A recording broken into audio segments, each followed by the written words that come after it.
Take two.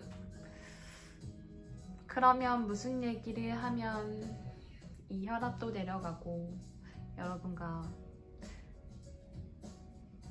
공유할 수 있는 얘기를 할까요? 그냥 드는 생각에 대해서 얘기를 해볼까요? 저는 생각보다 겁이 매우 없는 아이였습니다. 지금 생각해보면 참 남자라는 사람, 정확히는 사람에 대해서 무서움이 없다 보니, 아니 덜 되어서 라고 말을 하겠네요. 무모한 짓을 많이 했어요. 그 무모한 짓이라는 거는 전혀 생판 모르는 사람한테 말 걸기요. 뉴욕에 갔을 때에도 투어 버스 타는데 잘못한 거죠. 나중에 제가 가이드 아저씨 옆에 계속 앉아있으니까 아저씨가 You must see the night view of Brooklyn Bridge 하길래 정말 아저씨 나 통닭구이 될 것 같아. 더 이상 버스 타고 싶지 않아요. 그 당시에 투어버스 2층이었거든요. 7월이었고 여름 뉴욕이었어요. 한국 지금 날씨 생각하시면 돼요. 2층 버스에서 찬향? 뭐라 해? 그래 가림막도 없는데 2시간짜리 코스를 2번을 탔어요. 4시간 동안. 정말 통닭구이 되는 줄 알았거든요. 더 이상 타고 싶지 않다 아저씨 했더니 브루클린 야경은 뉴욕에 왔으면 꼭 보고 가야지. 무슨 소리야. 내가 지금 쉬는 시간이니까 더 델리 코너에 가서 저녁을 먹고 같이 타자. 너 버스표는 있잖아. 얼리미리 탈 수 있잖아 하길래 그래 있어 여기 있어 하고 보여줬더니 이거 우리 회사 버스 아닌데? 라고 하시길래 괜찮아 don't worry you just take the bus with me. 버스 기사 아저씨는 버스표를 확인하지 않을 거야 나랑 같이 타면. 그렇게 해서 3번째 투어 버스 탑니다. 그래서 멋진 브루클린 야경을 보고 돌아와서 타임스퀘어 밑에서 아저씨가 사준 맥도날드 그 소프트 아이스크림을 먹으며 얘기를 했던 기억이 나요. 그 아저씨가 뉴욕 밤길은 위험하니까 자기가 데려다 준다고 해서 게스트하우스까지 배웅을 해줬던 기억도 납니다. 여기서 만약 그 아저씨가 정말 흑심을 생겼다면 저에게 배웅이 아니라 뻘짓을 했겠죠. 남자니까 물리적인 힘을 가하면 언제든지 겁탈을 당할 수 있는 상황이었어요.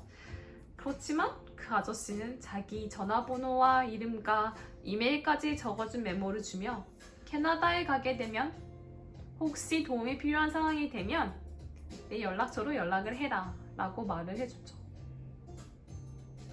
그리고 토론토로 떠나던 날 메가버스를 탔는데 그 메가버스가 그레이하운드 버스랑 다르게 어떤 버스 정류장에 있는 것이 아니었어요. 터미널에서 타는 버스가 아니었고 우리로 말하면은 한국 어떤 1위 투어 버스 딱 뭐 강화문 사거리 뭐 교보빌딩 앞에서 타세요 뭐 이런 느낌의 정류장에서 타는 버스였는데 아무리 찾아도 정류장 보이지도 않고 편말도 보이지가 않아서 엄청 헤맸었던 때가 있었어요. 커다란 이민 가방 거의 23kg이 나가는 거를 막 질질 끌면서 이 더위에 꼬마 여자애가 배낭 메고 이민 가방 끌면서 뉴욕시티 그쵸? 왜 NISD인가? 그 경찰관들에게 부탁을 해요.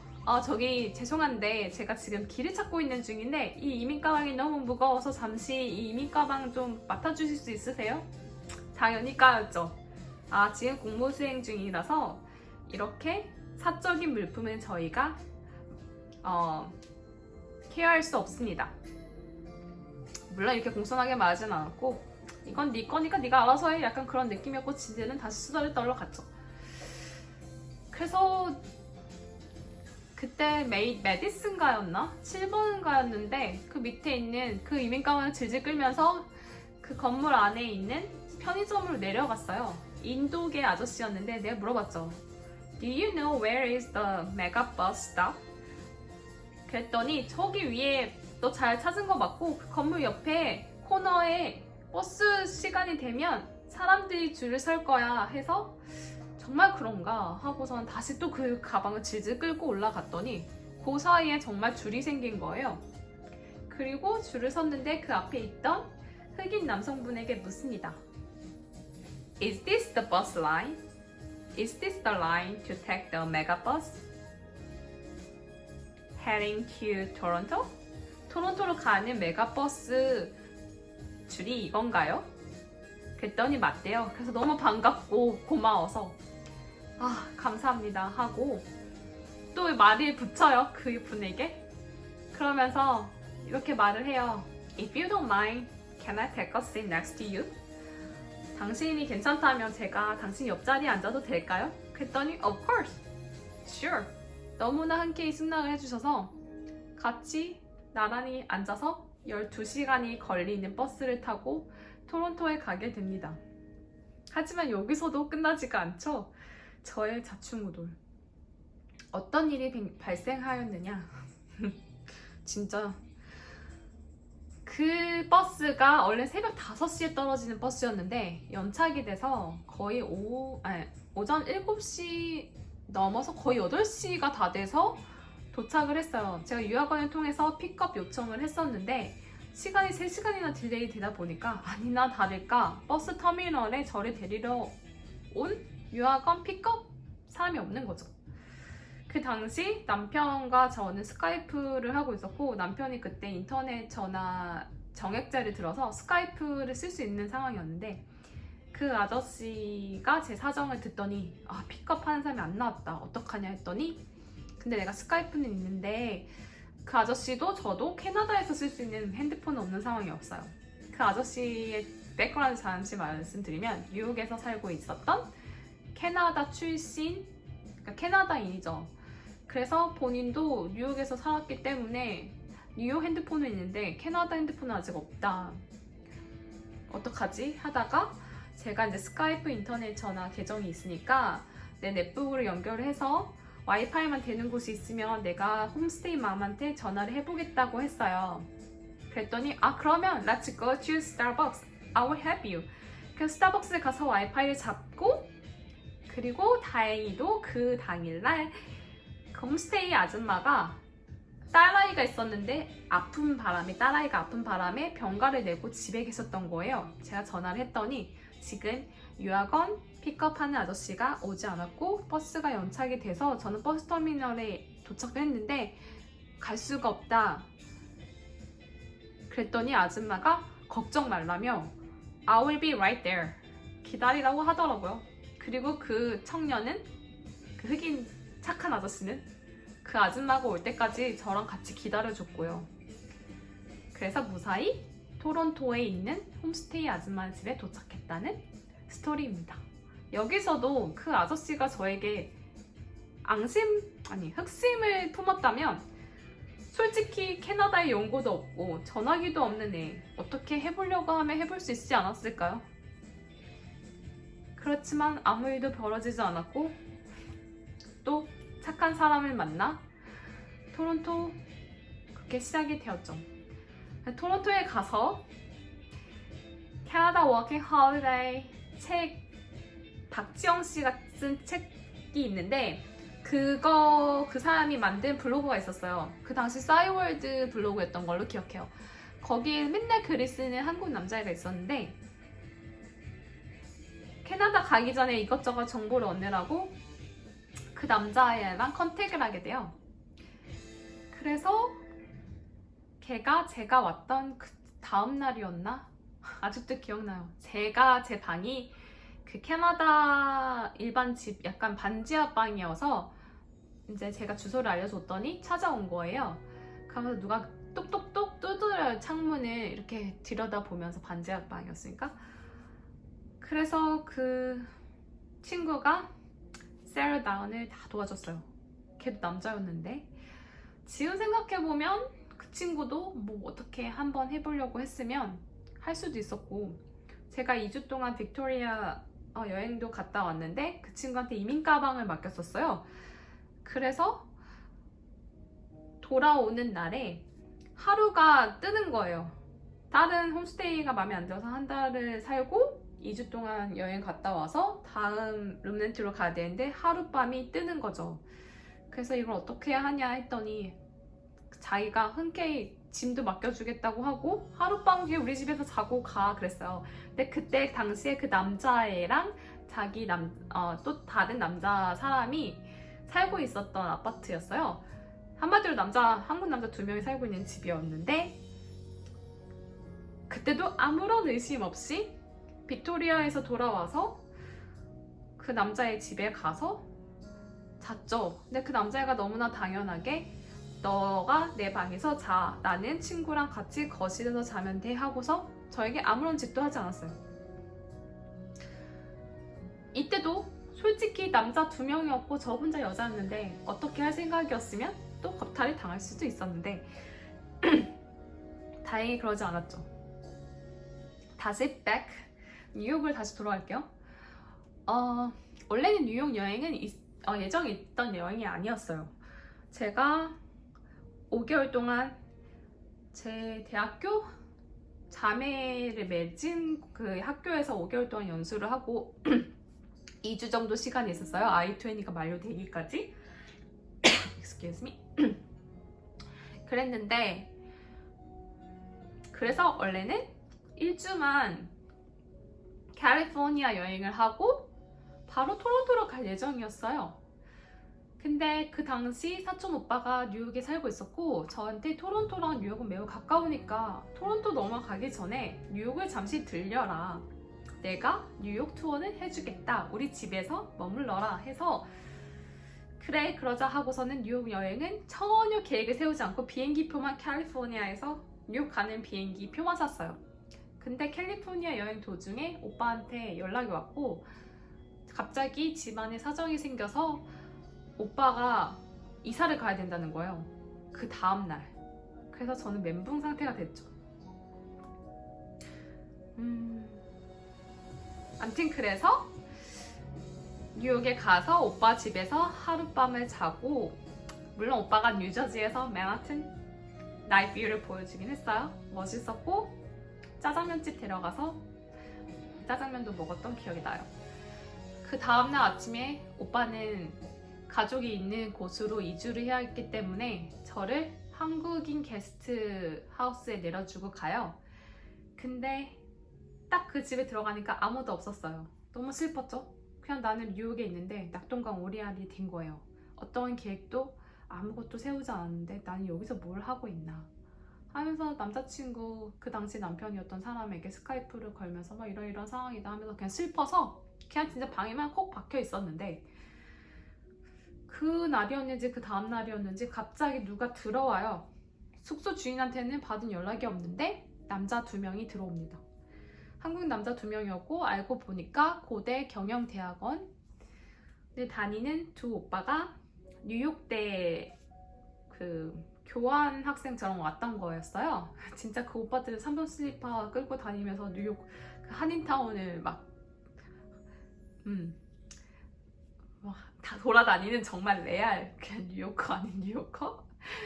그래서 제가 이런 상황을 그냥 웃으면서 오빠의 이제 비유로 보면 그래요. 저한테 그랬대요. 솔직히 여자의 운명이 있어서 우리가 왔을 때 경계를 할 만도 한데 너가 너무 환하게 웃으면서 말을 건네줘서 우리도 빗장을 풀었다. 제 사정을 다 듣더니 오빠가 이럴 땐 먹어야 한다. 네, 저기 K타운 가서 한인마트 가서 삼겹살 사가지고 우리 삼겹살 파티를 하자. 그래서 삼겹살 파티를 하고 정말 슬리퍼 찍찍 끌고 가면서 삼겹살도 사고 한경장도 사고 그 오빠가 자취가 오래 해가지고 정말 만렙이었거든요. 그래서 맛있게 삼겹살 먹고 저한테 물어요. 다음 날에 뭐 할 예정이니? 저 계획이 없는데요. 그랬더니 오빠가 네가 원하면 나 저기 센트럴파크 갈 예정인데 같이 갈래? 그러는 거예요. 어차피 내 친구는 여행 스타일이 달라서 우리 어차피 따로 가거든. 걔는 오늘 혼자 있고 싶다고 해서 나는 약간 빨빨거리면서 돌아다니는 스타일인데 너가 원하면 같이 동행해도 돼. 이래서 같이 그 오빠 센터파크 가고 구겐하임 미술관도 가고 원래는 모마를 가려고 했는데 그날 휴관일이라서 그리고 오빠가 막 이런저런 재미난 얘기를 해주고 그 오빠가 가지고 있었던 뉴욕 여행 가이드북이 있었는데 그게 여자친구가 선물한 책이더라고요. 정말 여자친구가 가이드북 하나하나를 다 보면서 여기도 가고 싶다. 당신이 여기를 가면은 약간 연애 편지 쓰듯이 투어 가이드북에 그렇게 하나하나 여자친구가 남긴 거예요. 그래서 오빠는 그 투어 가이드에 써있는 대로 가면서 그 여자친구랑 같이 여행을 하는 것 같은 느낌을 받으면서 완전 그냥 순애보 사랑. 그래서 그렇게 하루 인연이 됐고 오빠가 시간이 되면 Let's go to Boston. 보스턴에 가자고 했어요. 그 당시에 어떻게 만난 할아버지가 있었는데 같이 가자고 그러더라고요. 시간이 되면. 근데 제가 그때가 8월 6일까지만 미국에 있을 수 있었고 그 이상 있으면 불법 체류를 하는 거라서 정말 가고 싶었지만 시간 관계상 저 토론토에 가야 돼요. 그래서 되게 슬퍼하며 오빠랑 빠이빠이를 했었어요. 그 다음날 오빠는 보스턴에 갔다가 한 2박 3일 갔다가 다시 돌아오는 예정이었고 저는 이제 한 3, 4일 정도 남았었던 거라서 그렇게 하루 인연은 끝이 났고 하지만 스카이프로 연결을 한번 했던가 아니면 페이스북 친구를 했던가 해서 그 오빠가 또 제 결혼식 사회자가 되는 인연으로 이어졌죠. 여기서도 한국인 여자 한 명이 게스트하우스에 있는데 남자 2명이 들어왔어요. 정말 중간에 부엌과 거실이 있었고 한쪽 방이 2개였는데 왼쪽은 여자 방, 오른쪽은 남자 방이었어요. 하지만 뭐 칸막이가 있는 것도 아니고 문을 잠글 수 있는 구조도 아니었고 솔직히 말하면 그 오빠들이 나한테 어떤 짓을 했어도 전혀 뭐 어떻게 할 수 없는 상황이었죠. 그럼에도 불구하고 또 운이 좋았던 저는 또 좋은 사람 만나서 또 그렇게 흘러갔죠. 그리고 그래 남편 친구 만났던 얘기도 해볼게요. 아마 미국 간 지 2주도 안 됐을 때였을 거예요. 그랬는데 제가 제 학교 친구의 친구가 남편의 친구였는데 한 번 그냥 정말 인사를 했어요. 한 3초 동안 헬로 헬로 이름도 말하지 않았고 근데 이제 얼굴을 봤잖아요. 그래서 페이스북에 친구의 친구 추천으로 그 남자애가 뜬 거죠.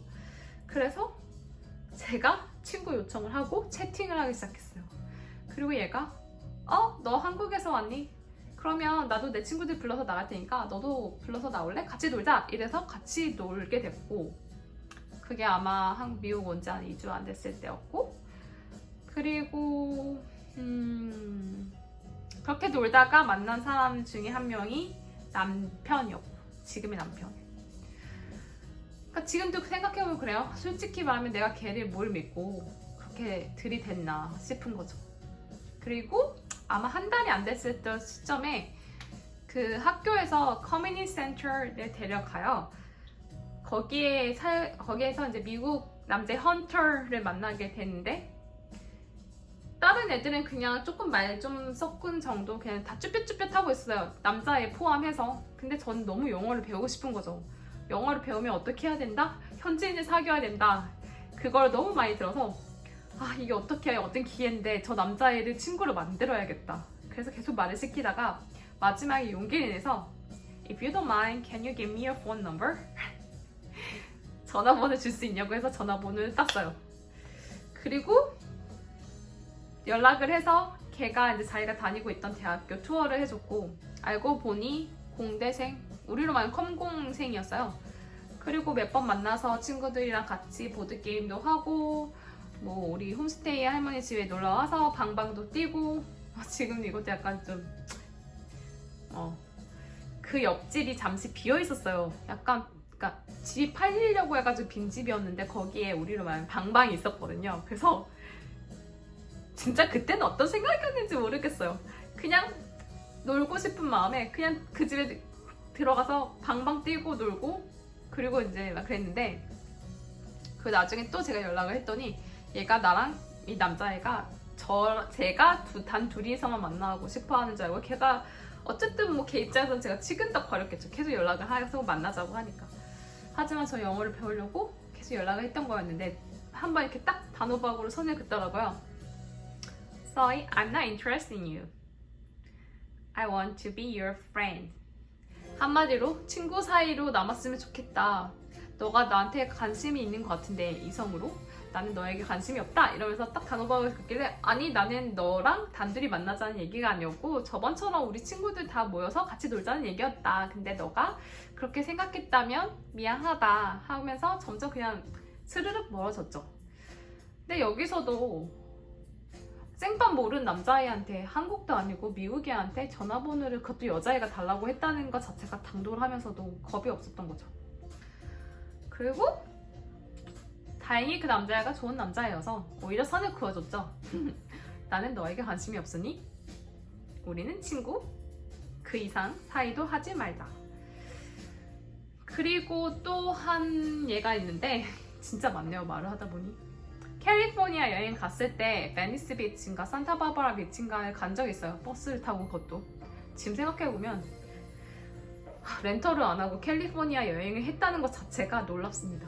아무튼 거기 갔는데 딱 버스에서 내렸는데 따단 하고 산타바바라가 나타나지 않고 어떤 한 100년 정도 된 포스트 오피스가 있는 그곳에 내렸어요. 그래서 어디로 가야 될지 모르니까 아무나 붙잡고 Where is Santa Barbara Beach? 라고 물었어요. 그랬더니 아저씨가 막 영어로 설명을 하는데 약간 액센트가 있었어요. 그러다가 한참 얘기를 하다가 Are you Japanese? 그래서 아닌데요? 그랬더니 Then we are Korean. 한국 사람이에요. 했더니 아저씨가 갑자기 한국말을 하기 시작합니다. 발음이 너무 딱딱해가지고 일본 사람인 줄 알았더니 한국 사람이었어요. 아니 뭐 여기까지 산타바바라 별거 없어. 베니스 비치 뭐 차라리 그게 나을 텐데? 하면서 저희에게 제안을 합니다.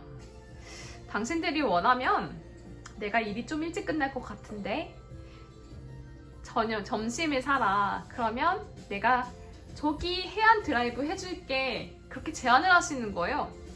그래서 버스 타고 막 되게 힘들게 막 베버리 힐즈 지나가면서 산타바바라까지 왔던 저희가 할리우드부터 갑자기 그냥 혹해가지고 아저씨가 차 태워준다고 하니까 한국 사람이네? 하고 그냥 덜컥 그 아저씨 차에 탑니다. 그리고 산타바바라 진짜 가니까 별거 없었거든요. 아저씨 말대로. 그리고 그 당시에 아저씨가 정말 투어를 시켜줬어요. 어떤 지금 정확하게 생각이 안 나는데 그 지명이 생각이 안 나는데 해안 도로를 타고 태평양 연안에 낀 되게 부호촌이 있었어요. 되게 부잣집. 산 위에 있는 중턱에 정택들이 쫙 있고 정말 그 해안선을 따라서 언덕길에 이렇게 올라가면은 정말 수평선이 쫙 펼쳐지는 되게 멋진 곳? 아저씨한테 아저씨 진짜 멋있다. 정말 산타바바라랑 비할 바가 아니네요. 그러면서 그치? 막 그러면서 막 자기 얘기를 해요. 뭐 연대 나온 아내랑 결혼을 했고 뭐 딸 2명이 있고 여기 딸 사진도 있다고 막 그러면서 나중에 자기 명함도 줬거든요. 정확하게 기억이 안 나지만 약간 건설 업체에서 일하시는 분이었어요. 그리고 할리우드까지 집에 데려다 줍니다. 지금 생각하면은 그 거리가 꽤 됐는데 그 아저씨도 되게 심심했는지 뭔가 약간 일탈 아닌 일탈을 하고 싶었는지 그 당시는 당연히 저 혼자는 아니었고 대학교 동창 친구랑 같이 여행을 간 거였긴 했지만 어쨌든 걔도 여자였고 근데 여기서도 솔직히 그 아저씨가 딴 맘을 먹었으면은 납치를 할 수도 있잖아요. 아니면 정말 그냥 뭐 겁탈하고 버릴 수도 있는 거고 그랬는데 다행히 좋은 아저씨를 만나서 해안 드라이브를 시켜주고 같이 라면집에 가서 저희가 밥을 샀죠. 정말 약속대로 사고 집까지 안전하게 데려다 주셨습니다. 지금 같으면 절대 할 일이 아니죠. 절대.